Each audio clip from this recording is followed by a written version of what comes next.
Thank you very much, Mr. President. It's a pleasure to see the General Assembly presided by the Ambassador from Israel.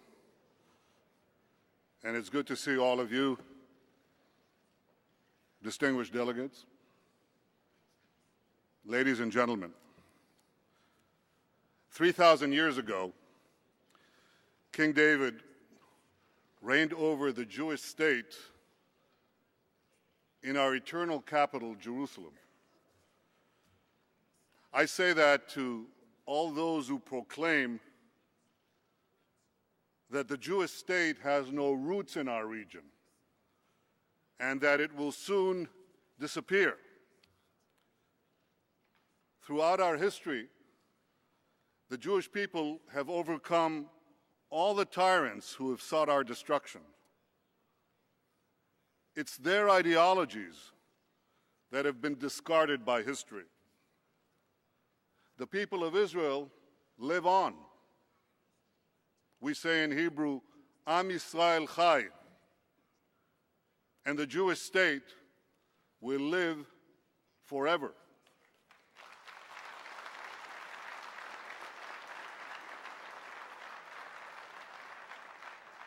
The Jewish people have lived in the land of Israel for thousands of years.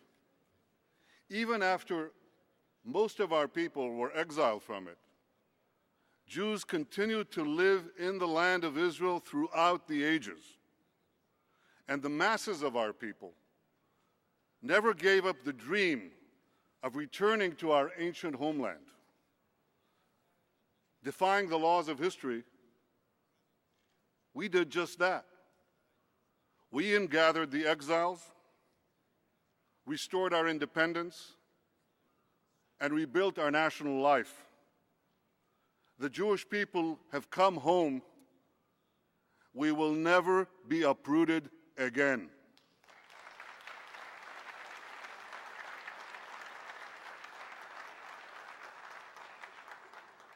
Yesterday was Yom Kippur, the holiest day of the Jewish year. Every year for over 3 millennia, we have come together on this day of reflection and atonement. We take stock of our past. We pray for our future. We remember the sorrows of our persecution. We remember the great travails of our dispersion. We mourned the extermination of a third of our people, 6 million, in the Holocaust. But at the end of Yom Kippur, we celebrate. We celebrate the rebirth of Israel.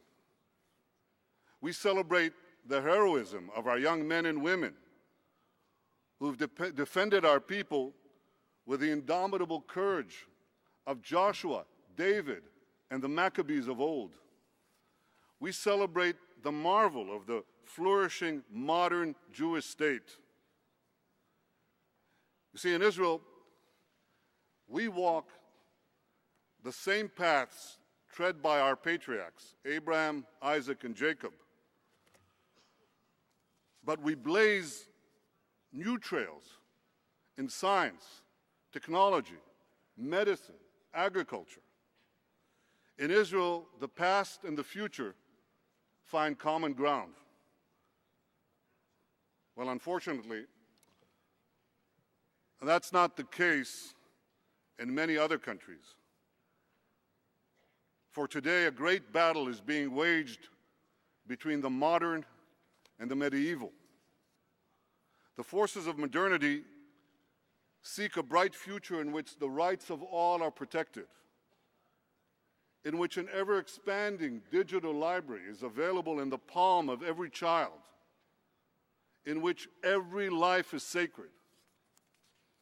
The forces of medievalism seek a world in which women and minorities are subjugated, in which knowledge is suppressed, and in which not life, but death is glorified. These forces clash around the globe, but nowhere more starkly than in the Middle East. Israel stands proudly with the forces of modernity.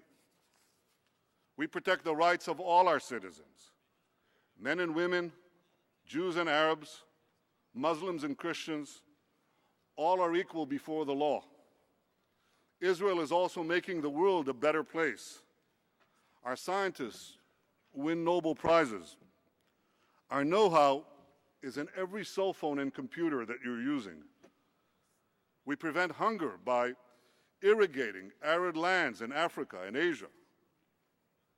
Recently, I was deeply moved when I visited Technion, one of our technological institutes in Haifa, and I saw a man paralyzed from the waist down climb up a flight of stairs fairly easily with the aid of an Israeli invention.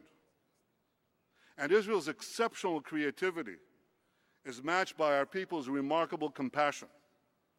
When disaster strikes anywhere in the world, in Haiti, Japan, India, Turkey, Indonesia, and elsewhere, Israeli doctors are among the first on the scene performing life-saving surgeries.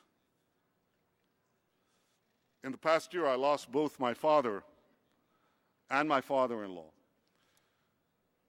In the same hospital wards where they were treated, Israeli doctors were treating Palestinian Arabs. In fact, every year, thousands of Arabs from the Palestinian territories and Arabs from throughout the Middle East come to Israel to be treated in Israeli hospitals by Israeli doctors. I know you're not going to hear that from speeches around this podium, but that's the truth. It's important that you're aware of this truth. And it's because Israel cherishes life that Israel cherishes peace and seeks peace. We seek to preserve our historic ties and our historic peace treaties with Egypt and Jordan. We seek to forge a durable peace with the Palestinians. President Abbas just spoke here. I say to him and I say to you, we won't solve our conflict with libelous speeches at the UN. That's not the way to solve it. We won't solve our conflict with unilateral declarations of statehood. We have to sit together, negotiate together, and reach a mutual compromise in which a demilitarized Palestinian state recognizes the one and only Jewish state.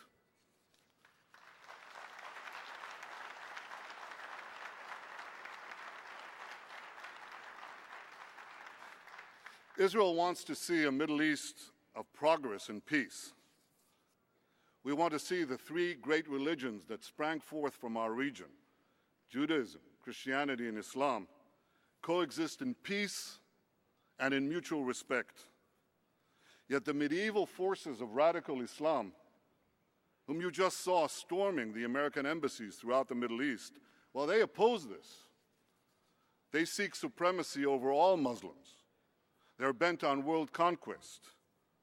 They want to destroy Israel, Europe, America. They want to extinguish freedom. They want to end the modern world. Now, militant Islam has many branches, from the rulers of Iran with their revolutionary guards, to al-Qaeda terrorists, to the radical cells lurking in every part of the globe. But despite their differences, they are all rooted in the same bitter soil of intolerance. That intolerance is directed first to their fellow Muslims, and then to Christians, Jews, Buddhists, Hindus, secular people, anyone who doesn't submit to their unforgiving creed.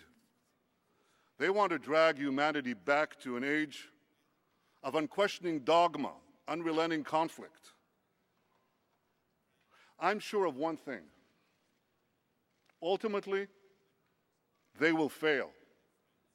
Ultimately, light will penetrate the darkness. We've seen that happen before.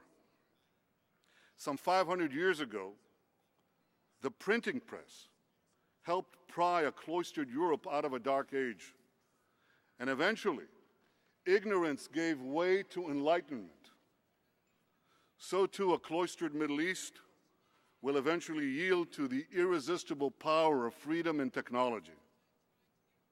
And when this happens, our region will be guided not by fanaticism and conspiracy, but by reason and curiosity. I think the relevant question is this. It's not whether this fanaticism will be defeated. It's how many lives will be lost before it's defeated. And we've seen that happen before too. Some 70 years ago, the world saw another fanatic ideology bent on world conquest. Now it went down in flames, but not before it took millions of people with it. Those who opposed that fanaticism waited too long to act. In the end, they triumphed, but at an horrific cost. My friends, we cannot let that happen again. You see, at stake is not merely the future of my country. At stake is the future of the world. And nothing could imperil our common future more than the arming of Iran with nuclear weapons. To understand what the world would be like with a nuclear-armed Iran, just imagine the world with a nuclear-armed Al-Qaeda.